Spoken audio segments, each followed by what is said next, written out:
بسم اللہ الرحمن الرحیم۔ السلام علیکم۔ میرا نام ماریہ ہے، میری عمر 20 سال ہے۔ میں گاؤں میں اپنی امی اور ابو اور بھائی کے ساتھ رہا کرتی تھی۔ ہم سب خوشحالی سے زندگی بسر کر رہے تھے، پھر نہ جانے کس کی نظر لگ گئی اور سب کچھ بدل کر رہ گیا۔ میرا زخم آج بھی میرے سینے میں تازہ تھے۔ ابو کو اور بھائی کو بھلا نہیں پا رہی تھی۔ اکثر راتوں کو اٹھ کر میں ان کے لیے رویا کرتی اور انہیں یاد کرتی۔ آج رات بھی ایسا ہی ہوا تھا۔ کل سے مجھے بخار تھا اور طبیعت میں بگاڑ تھا، اس لیے مجھے ابو اور بھائی کی بہت یاد آ رہی تھی۔ سچ بتاؤں تو مجھے امی سے زیادہ بھائی اور ابو سے پیار تھا۔ اس بات کی ایک وجہ تھی، ابو اور بھائی مجھ سے بہت پیار کیا کرتے تھے اور امی مجھے ڈانٹا کرتی تھی۔ مجھے اپنے سینے سے گھٹن سی محسوس ہوئی تو میں گھر کی چھت پر چلے گی امی کو بتائے بنا۔ ویسے بھی یہ ان کے سونے کا وقت ہوا کرتا تھا، وہ 11 بجے سو جایا کرتی تھی اور میں بھی سو جاتی۔ آج طبیعت خراب تھی اس لیے میں جاگ رہی تھی۔ اب اس وقت تو رات کا 1 بج رہا تھا۔ میں نے چھت پر جانے کا سوچا۔ میں چھت پر جا کر چکر کاٹتی رہی اور روتی رہی، پھر اچانک چھت سے نیچے جھانکنے لگی تو دور مجھے گھر نظر آنے لگے۔ اس گاؤں کی آبادی کافی کم تھی، گھر کے درمیان فاصلہ زیادہ تھا۔ یوں ہی دیکھتے دیکھتے میری نظر نیچے اپنے گھر کے دروازے سے نکلتے آدمی کی طرف پڑی۔ اس نے ہمارے گھر کا دروازہ بند کیا تو دروازہ بند کرنے کی آواز میرے کانوں تک آئی۔ میں ڈر گئی اور میرے ذہن میں پہلا جو خیال آیا وہ یہی تھا کہ یہ آدمی چور ہے اور ہمارے گھر چوری کرنے آیا تھا۔ دراصل اس گاؤں کی آبادی کم تھی، اس لیے چور ڈاکو یہاں اپنی کامیاب وارداتیں کیا کرتے تھے، کوئی ان کو پکڑ بھی نہیں سکتا تھا۔ میں سارے خیالات جھٹک کر چھت کا دروازہ لاک کر کے نیچے بھاگی تھی۔ ہماری چھت چوتھی منزل پر تھی۔ میں نیچے گراؤنڈ فلور پر حواس باختگی سے پہنچی اور امی کے کمرے میں پہنچ گئی۔ میں نے انہیں آواز دی، وہ پہلے ہی آواز پر اٹھ کر بیٹھ گئیں اور پوچھنے لگیں کہ کیا ہوا ہے ماریا، تو نے بھوت کوئی دیکھ لیا ہے کیا؟ ہمیں سانس کیوں چڑھا ہوا ہے تجھے، کہاں سے آ رہی ہے؟ میں نے سانس درست کیا اور ان کو ان کے پاس بیٹھ کر بتایا کہ میں چھت پر گئی ہوئی تھی، پھر میری نظر ہمارے گھر کے دروازے کی طرف پڑی جہاں سے کوئی آدمی نکل کر گیا تھا۔ مجھے پکا یقین ہے کہ وہ کوئی چور ہے۔ آپ اپنا سامان چیک کریں، کچھ غائب تو نہیں، ہمارے پاس تو زیورات بھی ہیں۔ میری بات سننے کے بعد امی زور زور سے ہنسنے لگی۔ میں حیرانی سے انہیں دیکھنے لگی کیونکہ میں نے تو ایسی کوئی مزاحیہ بات ہی نہیں کی تھی جس پر ہنسا جا سکتا تھا۔ وہ کہنے لگی، پاگل، وہ تو تیرے باپ کی روح تھی، میری خیریت اور تیرا حال پوچھنے آئی تھی۔ امی نے مجھے بتایا، ان کی بات سن کے میں تو دنگ رہ گئی تھی۔ بھلا ایسے کیسے ہو سکتا تھا کہ مرنے کے بعد انسان کی روح واپس آ جائے؟ میں نے امی سے کہا کہ ایسا نہیں ہوتا، آپ مذاق کر رہی ہیں۔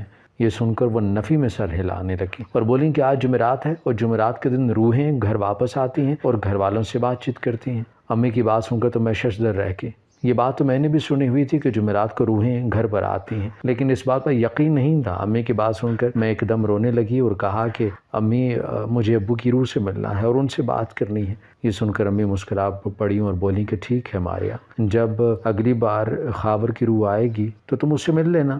امی کی بات سن کر میں بہت خوش ہوئی۔ اب مجھے پتہ چل گیا تھا کہ جو ہمارے گھر سے گیا تھا وہ کوئی چور نہیں تھا، بلکہ وہ تو ابو کی روح تھی۔ پر میرے دل میں خیال آیا کہ اگر وہ روح تھی تو اسے تو غائب ہو جانا چاہیے تھا، لیکن وہ دروازے کے راستے سے باہر کیوں چلی گئی؟ اس سوال نے مجھے تھوڑی الجھن میں مبتلا کر دیا، مگر میں نے سوچا کہ اس سوال کا جواب میں امی سے مانگ لوں گی۔ میں خوشی سے پاگل ہو رہی تھی کہ کیا میری ابو سے بات ہو سکے گی۔ پھر میں نے اللہ سے دعا کی، ابو اور بھائی کی روح سے مجھے ملوا دے۔ میں تو خوشی سے پاگل ہو رہی تھی کہ میری بات ابو سے اب ہو سکے گی۔ پھر میں نے اللہ سے دعا کی کہ ابو اور بھائی کی روح سے مجھے ملوا دے، میں ان سے بات کرنا چاہتی ہوں۔ خوشی میں کب سو گئی مجھے پتہ ہی نہیں چلا۔ اگلے دن میں اٹھی اور امی کے لیے اور اپنے لیے ناشتہ بنایا اور بار بار امی سے ابو اور بھائی کی روح کے بارے میں سوال کر رہی تھی۔ امی نے بتایا کہ روح قبرستان سے آتی ہے اور پھر قبرستان واپس چلی جاتی ہے۔ ان کی باتیں میں خوشی اور غور سے سن رہی تھی۔ پھر امی بولی کہ مجھے کھانا پکانے کے لیے سامان کی ضرورت ہے، جا کر مارکیٹ سے لے آؤ۔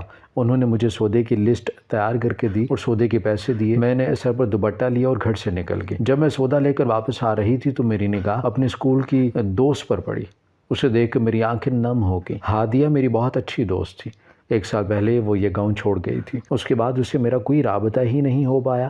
آج اسے دیکھ کر میری آنکھوں میں خوشی سے نمی آ گئی تھی۔ میں اسے اپنے سامنے 1 سال بعد دیکھ رہی تھی۔ میں بھاگ کر اس کے پاس آ گئی۔ وہ مجھے بھی پہچان گئی اور کہنے لگی کہ میں تمہیں ہی ڈھونڈ رہی تھی، تم کیسی ہو ماریا، چلو میرے گھر چلو۔ یوں میں اس کے گھر چلے گئی اور ہم نے باتیں شروع کر دی۔ میں نے اسے اپنے بھائی اور باپ کی وفات کے بارے میں بتایا۔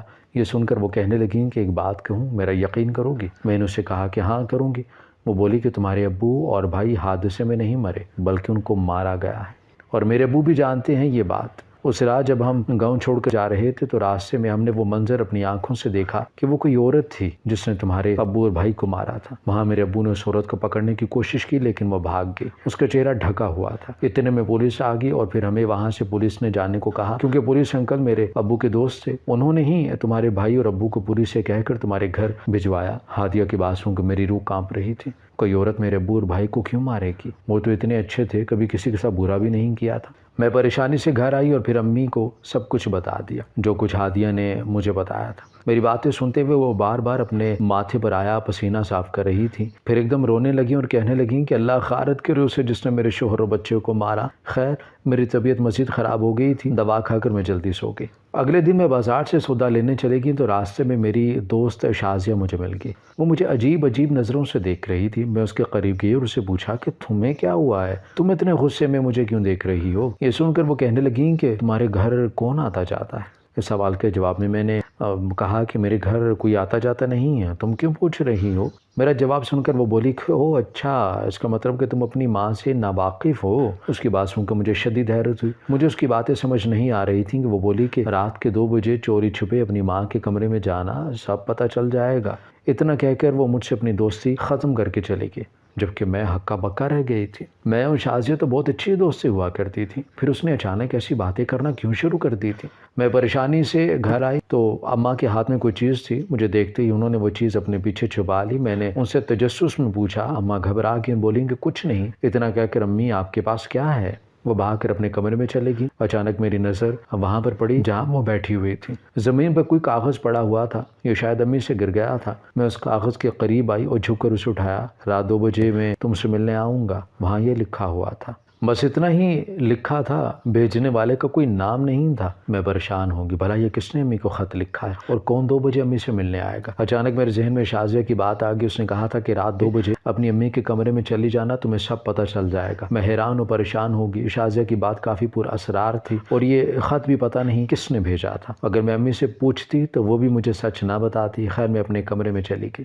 رات میں دیر تک جاگتی رہی۔ میں نے سوچ لیا تھا کہ رات 2 بجے امی کے کمرے میں جاؤں گی۔ میرا دل دھک دھک کر رہا تھا۔ مجھے نیند 12 بجے ہی آنا شروع ہو گئی تھی، کیونکہ میں کبھی دیر تک نہیں جاگی تھی، اس لیے کب میں نیند کی وادی میں چلی گئی مجھے پتہ ہی نہیں چلا۔ اگلی صبح میری آنکھ 8 بجے کھل گئی۔ مجھے بہت افسوس ہوا کہ کاش میں رات کو جاگ لیتی اور سو نہ جاتی تاکہ میری الجھن تو ختم ہو جاتی۔ خیر میں نے سوچا آج رات 2 بجے میں پکا جاگ لوں گی۔ اس بات کا ارادہ کر کے میں امی کے کمرے میں گئی تو وہ سو رہی تھی۔ میں نے دیکھا کہ سائڈ ٹیبل پر ایک شاپر پڑا ہوا تھا جس کے قریب پھول بھی پڑے ہوئے تھے۔ میں نے حیرت و تجسس سے وہ شاپر اٹھایا اور کھولا، اس میں ڈھیر سارے پیسے تھے۔ میں حیران رہ گئی، اتنے پیسے امی کے پاس کہاں سے آئے؟ خیر اس بات کا جواب مجھے تب ہی ملتا جب امی اٹھتی۔ جب وہ اٹھیں تو میں نے ان سے اس بارے میں پوچھا تو وہ کہنے لگیں کہ تمہارے ماموں رات کو 2 بجے آئے تھے، وہی یہ پیسے دے کر گئے ہیں۔ امی نگاہیں چراتے ہوئی بولی اور میں مسکرا پڑی تھی۔ اس کا مطلب تھا کہ رات کو ماموں آئے تھے۔ میرا تجسس ختم ہو گیا اور میں پرسکون ہو گیا، مجھے کوئی ٹینشن و فکر نہیں تھی۔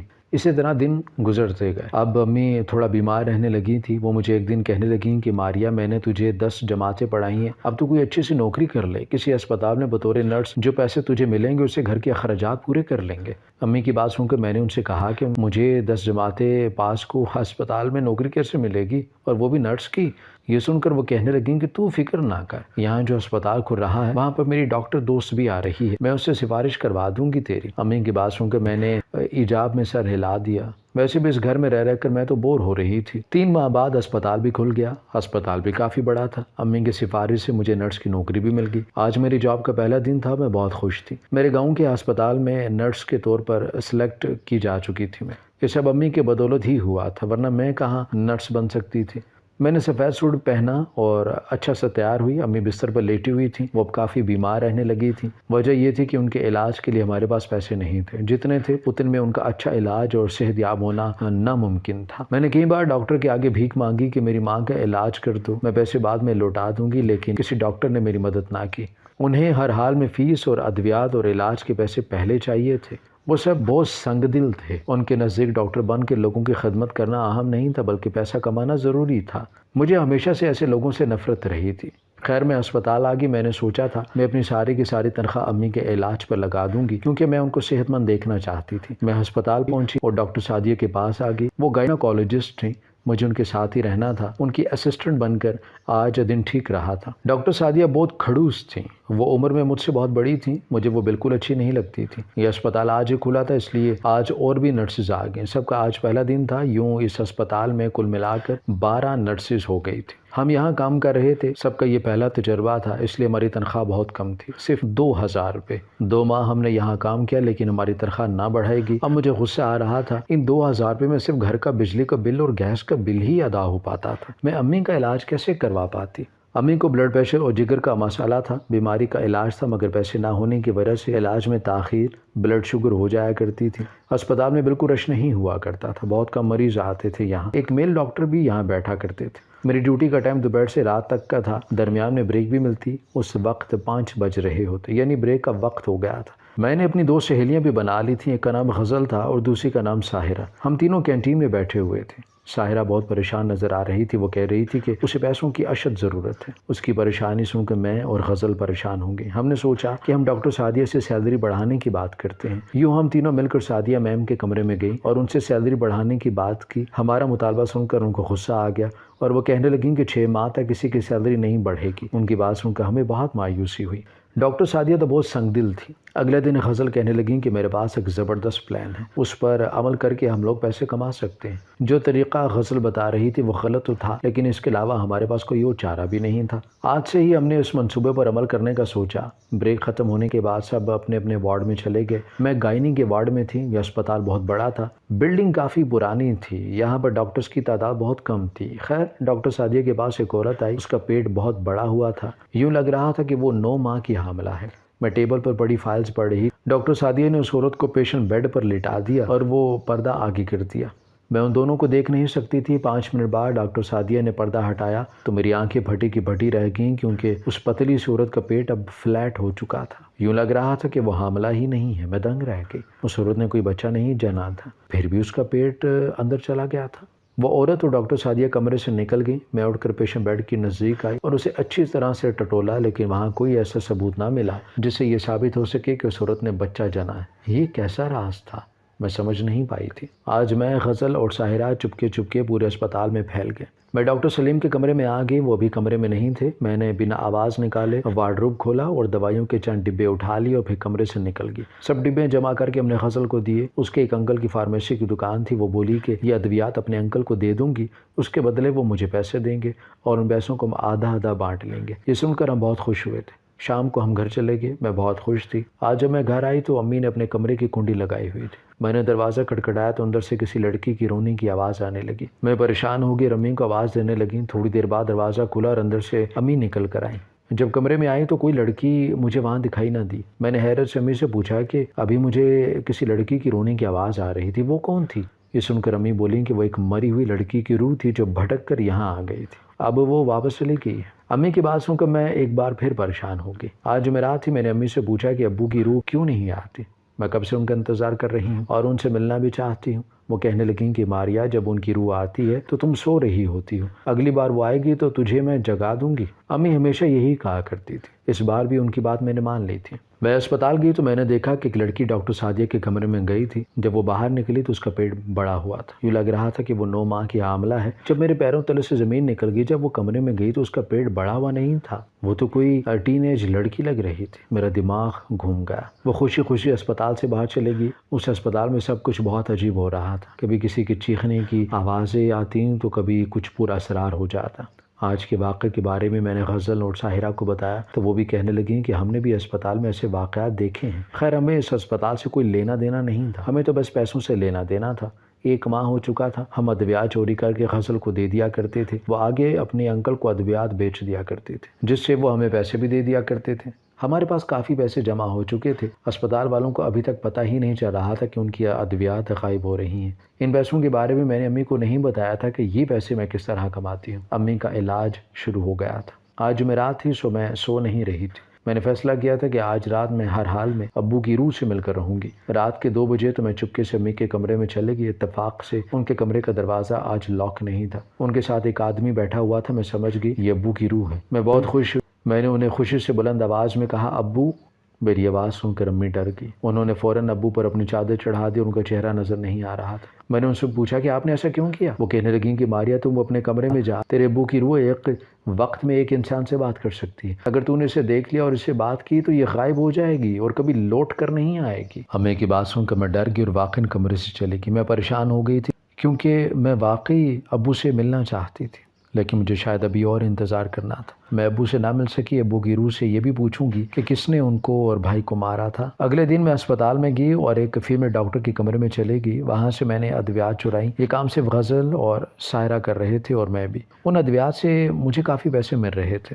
اگلے دن میں بھی انہی ڈاکٹر کے کمرے میں آ گئی۔ وہ عمر میں میری امی جتنے تھے۔ چوری چھپے میں کمرے میں آ گئی۔ اس وقت کمرے میں کوئی بھی نہیں تھا۔ ڈاکٹر ملکہ کمرے میں نہیں تھی۔ میں دوائیوں والا باکس کھولنے لگی، لیکن اس سے پہلے ہی مجھے کمرے کی طرف کسی کے قدموں کی آواز آنے لگی۔ یوں لگ رہا تھا کہ کوئی کمرے میں آنے والا ہے۔ میں فوراً ٹیبل کے نیچے چھپ گئی۔ اس کمرے میں 2 بڑے بڑے ٹیبل پڑے تھے۔ ڈاکٹر ملکہ کمرے میں آئے اور پھر کرسی پر بیٹھ کر اچانک ان کی فون کی گھنٹی بجی اور وہ فون پر بات کرنے لگیں اور کہنے لگیں کہ صاحب خوبصورت ہیں، ان کو بہت جلد ان کے اصلی ٹھکانے تک بھیج دیں گے، اسی لیے تو ہسپتال بنایا ہے۔ یہ کہہ کر اس عورت نے فون بند کر دیا۔ میں تھر تھر کانپنے لگی۔ یہ ہسپتال نہیں بلکہ غلط کاموں کا اڈا تھا۔ مجھے پہلے ہی دال میں کچھ کالا لگتا تھا اور اب اس راز سے پردہ اٹھ چکا تھا۔ خیر میں نے دوائیاں اٹھانے کے لیے ادویات والا دروازہ کھولا، ڈبہ کھولا۔ جیسے ہی میں نے ڈبہ کھولا تو دنگ رہ گئی، کیونکہ اس میں ایک فریم تھا جس میں ڈاکٹر ملکہ اور میری امی شگفتہ کی تصویر تھی۔ میری جان نکل گئی۔ میں وہیں بیٹھی کانپ رہی تھی۔ بھلا اتنا خوفناک اور برے ارادے والے ڈاکٹر کا میری امی سے کیا تعلق تھا؟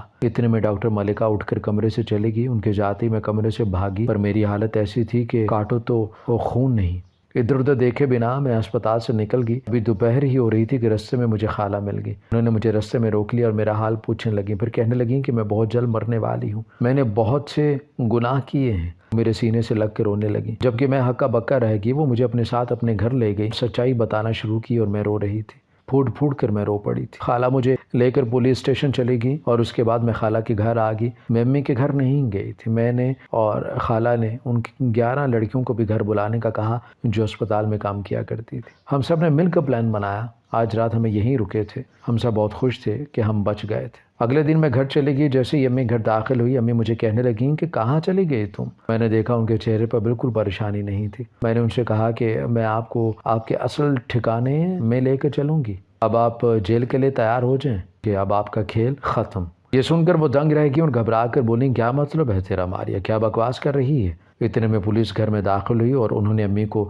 گھیرے میں لے لیا۔ اسپتال والوں کو وہ پہلے ہی اپنی حراست میں لے چکے تھے۔ پولیس ہماری بات پر اتنی جلدی ایکشن لے چکی تھی کیونکہ خالہ کا داماد پولیس کے محکمے میں کام کرتا تھا۔ خالہ مجھے اپنے گھر لے گئی اور اپنے دوسرے بیٹے کی شادی مجھ سے کروا دی۔ خالہ میری سگی خالہ نہیں تھی۔ یہ راز مجھے خالہ نے اس دن بتایا جب وہ روتے ہوئے اسپتال سے گھر جا رہی تھی۔ میں ڈر گئی تھی اور سوچ رہی تھی کہ پولیس کے پاس جا کر اسپتال والوں کی سچائی بتاتی ہوں۔ اس بات کی مجھے حیرانی تھی کہ میری امی اور ڈاکٹر ملکہ کا آپس میں کیا تعلق تھا، اور راستے میں مجھے ہینا خالہ مل گئی۔ وہ مجھے اپنے گھر لے گئی اور مجھے ساری سچائی بتائی۔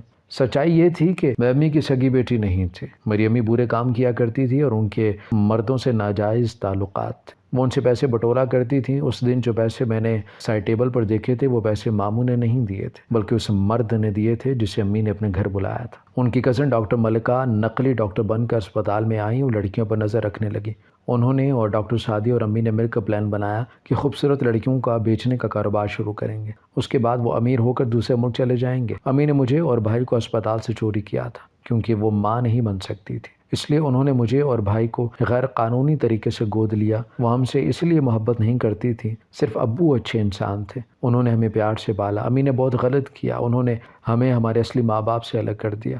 جب خاور ابو کو امی کے برے ارادے پتہ چلے تو وہ امی کو منع کرنے لگے اور غلط کاموں سے روکنے لگے۔ امی اپنی حرکات سے باز نہیں آتی تھی اور ابو ان کو روکتے رہتے تھے۔ یوں تنگ آ کر امی نے ابو اور بھائی کو مار ڈالا۔ ڈاکٹر سعدیہ اصلی ڈاکٹر تھی لیکن وہ پیسوں کے لیے غلط کام کیا کرتی تھی۔ وہ پیسوں کی خاطر لڑکیوں کے پیٹ پر تکیہ باندھ دیا کرتی تھی اور یوں لڑکیوں کے سسرال میں عزت بڑھ جاتی تھی۔ وہ حاملہ ہیں، کچھ لڑکیاں حاملہ نہیں ہونا چاہتی تھی۔ ڈاکٹر سعدیہ ان کے پیٹ پر تکیہ باندھ کر یہ شو کروایا کرتی تھی کہ وہ لڑکیاں حاملہ ہیں، اور ان کی لڑکیوں کے گھر والوں سے جھوٹ بھی بولا جاتا تھا، اور پھر بعد میں یہ کہانی بھی گڑھی جاتی تھی کہ لڑکیوں کا مس کیریج ہو گیا ہے۔ اس طرح لڑکیاں بھی خوش ہو جاتی تھیں اور ڈاکٹر سعدیہ کو بھی فائدہ ہو رہا تھا۔ میں اب سمجھ گئی تھی کہ اس عورت اور لڑکی کا راز کیا تھا جن کے پیٹ دیکھ کے میں پہلے حیران ہوئی تھی۔ خالہ نے بتایا کہ میں اتنے سال چپ رہی کیونکہ شگفتہ مجھے دھمکاتی رہی تھی، لیکن اب میں نہیں ڈروں گی کیونکہ مجھے اللہ کو جواب دینا ہے۔ میں بہت بیمار ہوں، نہ جانے کب موت آ جائے، اس لیے میں چاہتی ہوں کہ اللہ میرے مرنے سے پہلے میرے گناہوں کو معاف کر دے۔ شکر تھا کہ میری سوتیلی ماں اور ان کا گینگ اب جیل میں تھا